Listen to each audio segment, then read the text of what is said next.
Bien, el ministro de Energía, Juan José Aranguren. Ministro, durante 30 horas estuvo escuchando ahí todo lo que se decía en las audiencias públicas. ¿Qué es lo que le quedó? Es decir, ¿usted sacó algo que le haya sido útil de esas audiencias? Bueno, escuchamos diversas posiciones de ciudadanos, de los defensores del pueblo, de las asociaciones de consumidores, empresas, tanto prestadoras de servicios de transporte y distribución como productoras, y también de políticos y de ciudadanos comunes. Algunas cosas las habíamos escuchado antes porque tuvimos reuniones previamente con distintos interesados en el tema. Siempre se saca algo en limpio. En principio ahora estamos justamente haciendo un resumen de todo lo discutido, de todo lo escuchado, para ver qué cosas tenemos que tener en cuenta o queremos tener en cuenta en el cuadro definitivo que vamos a aprobar en las próximas semanas. Si usted tuviera que sacar porcentajes, digamos, ¿qué porcentaje hubo de posiciones auténticas, de reclamos que usted considera que, más allá de si se puede dar o no, son reclamos auténticos, y qué porcentaje hubo de reclamos políticos, es decir, que corresponden a una ideología? Es como Pareto, ¿no? El 20% creo que son reclamos genuinos, importantes, el 80% era más una posición ideológica o un posicionamiento político porque responde a una creencia política. O sea, hay un 20% genuino, insisto, las asociaciones de consumidores, las pymes, los defensores del pueblo y algún ciudadano común de a pie que manifestaron una posición que es digna de ser tenida en cuenta. Usted ayer anunció algunos cambios para las pymes y para, creo, los clubes de barrio, ¿no? Lo que dijimos es que, bueno, como la Corte Suprema había solamente laudado o tomado una decisión respecto de residencial, también hay una cuestión de coherencia, de homogeneidad en lo que son las tarifas de residencial con comercial, con el gas natural comprimido, que no habían sido tocados en realidad por la decisión de la Corte, y en ese aspecto algún tipo de evaluación y decisión distinta a la que hemos tomado seguramente en los próximos días vamos a comunicar. ¿Eso tiene que ver lo que comunicaron ayer con una conclusión que usted sacó de las audiencias o ya lo venía elaborando? Tuvimos previamente las audiencias, reuniones, nos han pedido audiencia las cámaras de gas natural comprimido, las pymes, también hicieron su presentación haciendo algún tipo de manifestación o de propuesta, y estamos evaluando tanto previamente como algunas consideraciones que se hicieron durante la audiencia para justamente aplicarlas en los nuevos cuadros tarifarios que tendrán su vigencia a partir de los primeros días de octubre. Eso le iba a decir. ¿Tiene definido ya más o menos los porcentajes de aumento? En el caso específico del residencial, no creemos, por lo que se escuchó, que sean muy distintos de los que presentamos como propuesta del gobierno, que estamos hablando de un aumento promedio del orden del 200-205%, que es lo que presentamos. En el caso de comercial y GNC lo estamos evaluando justamente en función de lo que escuchamos en la audiencia y de las reuniones previas que habíamos tenido con las cámaras del sector. ¿Y esto va a regir a partir de...? De los primeros días de octubre. Ahora tenemos que, conforme a lo que... Es decir, que a fines de octubre ya se paga. Bueno, se paga normalmente, las mediciones se toman cada 2 meses, o sea, las mediciones en las casas de cada uno, y a medida que se va produciendo el proceso de medición se va pagando.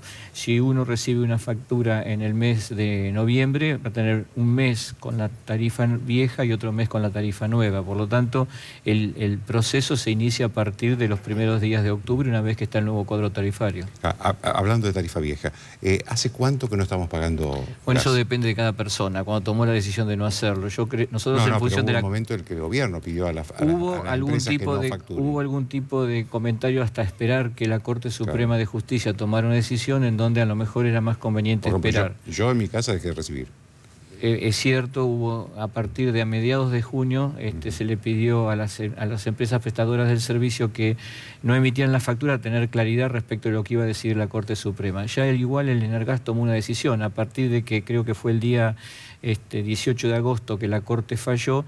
El Energas comunicó ya que aquello que no se había pagado y se refacturara con la tarifa vieja se iba a poder pagar en 4 cuotas, a los efectos de que no caiga todo en un mismo mes o en una misma facturación. Ahora, de todos modos, eso tampoco está llegando ahora. Ahora empieza a llegar justamente con esta clarificación. ¿Hubo alguna posición en la audiencia que a usted lo sorprendiera o que le indicara algo nuevo?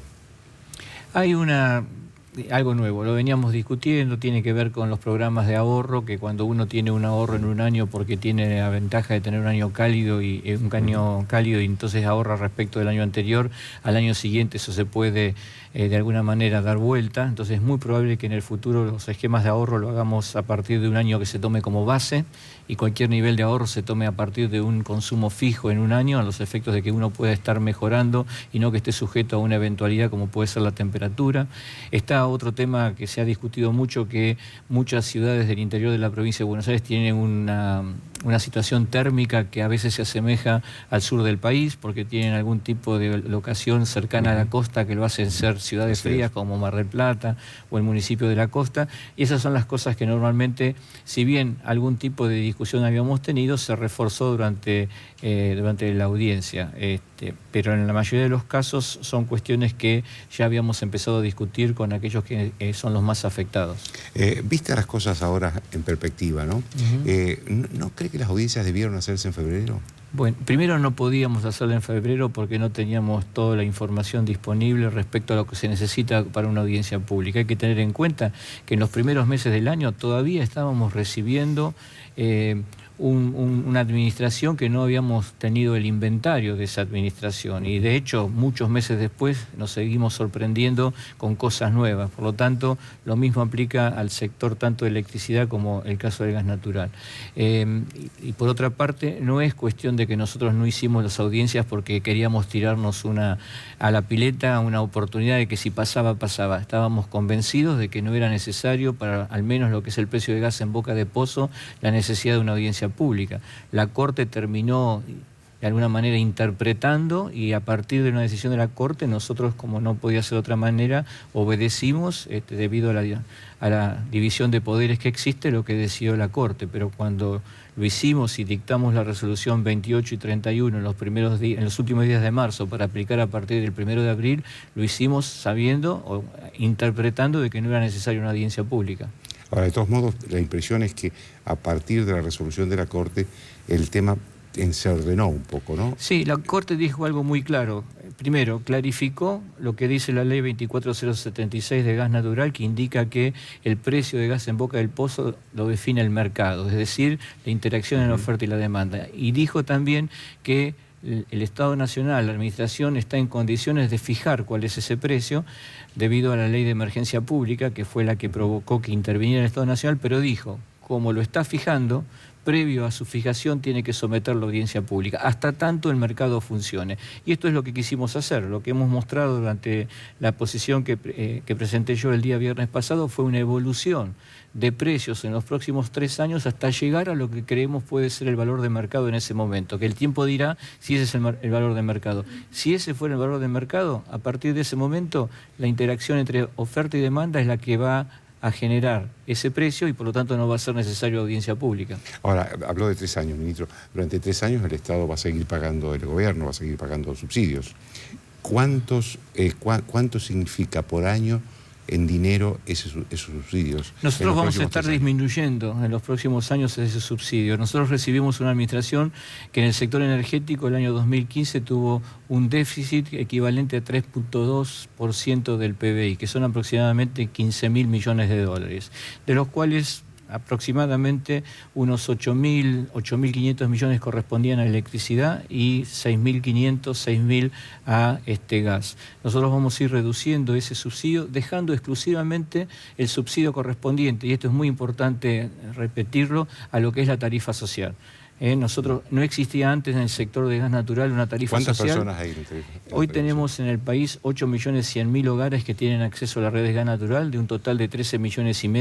Es decir, que hay un 40% de los argentinos que no tienen conexión de gas natural. Todo lo que estamos haciendo de ir bajando los subsidios y lograr que la tarifa permita recuperar el costo de producción es para que haya más argentinos que tengan acceso a la red de gas natural. Y de los 8.100.000 que tienen acceso, hay 1.550.000, que es aproximadamente un 19-20%, que tienen acceso a lo que es la tarifa social federal, que le permite siguiendo ciertos criterios de inclusión, acceder a una tarifa que es obviamente muy inferior, que por el gas paga cero y solamente paga por el transporte y la distribución. ¿La tarifa social podría modificarse también? Lo que también fue una cuestión que se discutió con los defensores del pueblo es tener mecanismos de acceso a la tarifa social que sean mucho más expeditivos de los que tenemos hoy, que no tenga que haber colas o estar de alguna manera la gente teniendo que discutir acceder a tarifa social de gas, de electricidad, de agua y de transporte por distintos procedimientos administrativos, sino unificarlo. Y también podemos llegar a discutir los criterios de exclusión de la tarifa social. Hay uno que es muy meneado, que tiene que ver con la propiedad de un automóvil que tenga más de 15 años de antigüedad.